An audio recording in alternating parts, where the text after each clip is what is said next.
Am I the jerk for jumping out of the way when my niece and nephew tried to push me into a pool, resulting in natural selection taking place? Posted by you/scaredweakness6250. This all happened today. My folks decided to host a barbecue because, I guess, that's what older people do. I declined because I really don't like my two sisters, their husbands, or their kids. My wife and I are child-free.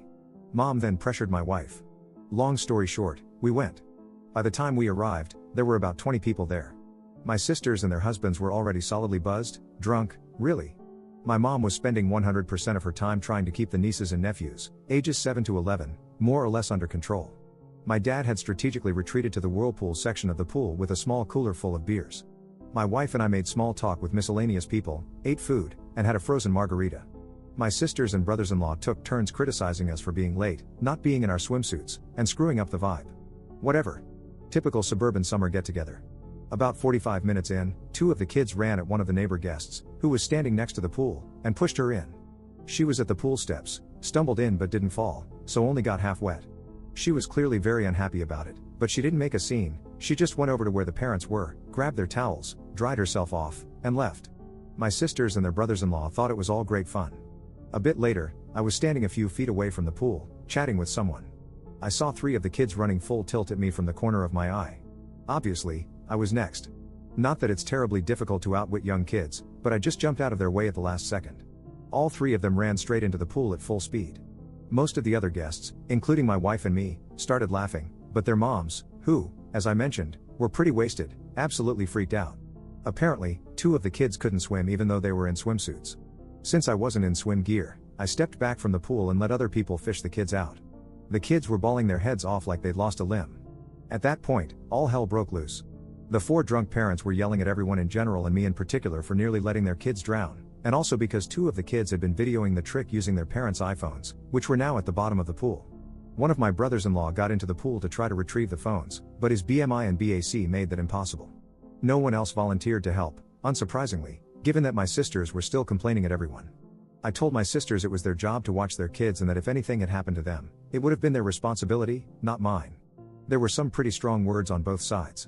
My wife and I left after the other brother-in-law fell over and face-planted while yelling at us. Now they're saying I should have let the little craps knock me into the pool and have their fun, and ruin my phone. So, was I wrong here? Side note, Dad, of course, never got out of the whirlpool.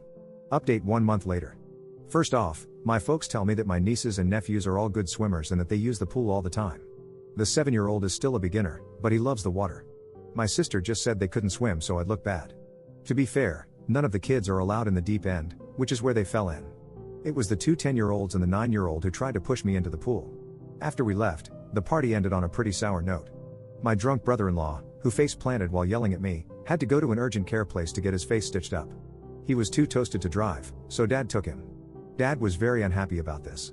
Late that evening, my sisters started a group text and said some really nasty crap. Their husbands threw in a few comments as well. My wife and I blocked the 4 of them.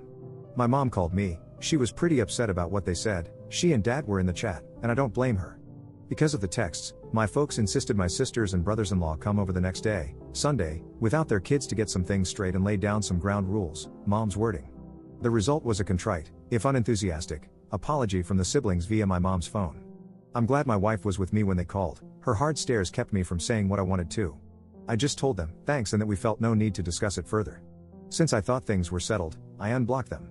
That evening, I got a text from one of the brothers-in-law telling me the phones cost $1,200 and asking when I'd be paying for them. WTF? I replied, never, took a screenshot of his text, and forwarded it to my folks with a note that we were done with this nonsense, we're going no contact with my sisters and their spouses, and would not attend any more holidays or get-togethers if they'd be present. Then I blocked my sisters and their spouses again. At that point, crap really hit the fan. Dad called them and ripped them a new one. Among other things, he told them the grandkids were not welcome at his place indefinitely. Since my mom regularly provides free babysitting, that got them pretty rattled. He also banned them from using the vacation house and told them my wife and I actually own it, not he and Mom. This completely freaked them out. Both of my sisters' families use the place a lot, including having their friends up for weekend getaways. This was very much out of character for my folks. They'd clearly had it. And for reference, I never wanted my sisters to know we own the place.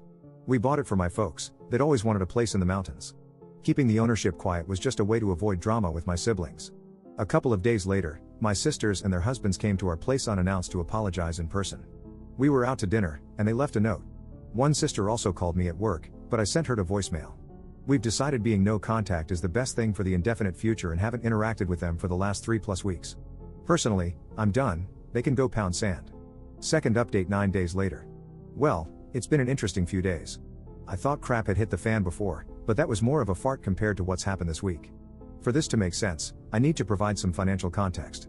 My folks have never been any good at saving money. I've been doing their taxes for years, so I know pretty much everything about their finances. Their house is paid for, and they have minimal debt, but they didn't save much for retirement. Both of them get Social Security, my dad gets a solid pension, and they have a bit of savings, but there's no treasure chest in the basement. I bought their current car for them after they retired as a retirement present so they could have something nice to drive. It was the first car in probably 20 years they didn't lease. My sisters are convinced our parents are dripping with money and that they'll be leaving everything to the two of them since I don't need more money, so they've never cared about saving either. Turns out my oldest sister and her husband, they have 3 kids, have been living beyond their means for some time and are in financial straits. They've maxed out their credit cards and are behind on their car leases to the point that one is about to get repossessed. He'd bragged in the past about making X amount per year, but it turns out to be about half that. She confessed all this to mom on Tuesday because they need a loan, and this was a WTF moment for mom and dad, for the last 3 years, instead of staying at the vacation house regularly, she's actually been renting it out once a month or so and pocketing the cash. We're talking $2,000 plus for a weekend and at least $4,000 for a week. With her being cut off from using the place, she's had to cancel one group already. She's now worried they'll lose everything. My folks aren't in any position to give them a loan. My other sister was aware of her renting out the place but, of course, never said anything. I suspect she's done the same thing as well because I went up there once to drop off an ATV I'd worked on, and there was a family there who claimed to be staying there with my sister/her family and that they'd gone to town for something. At the time, I let it go.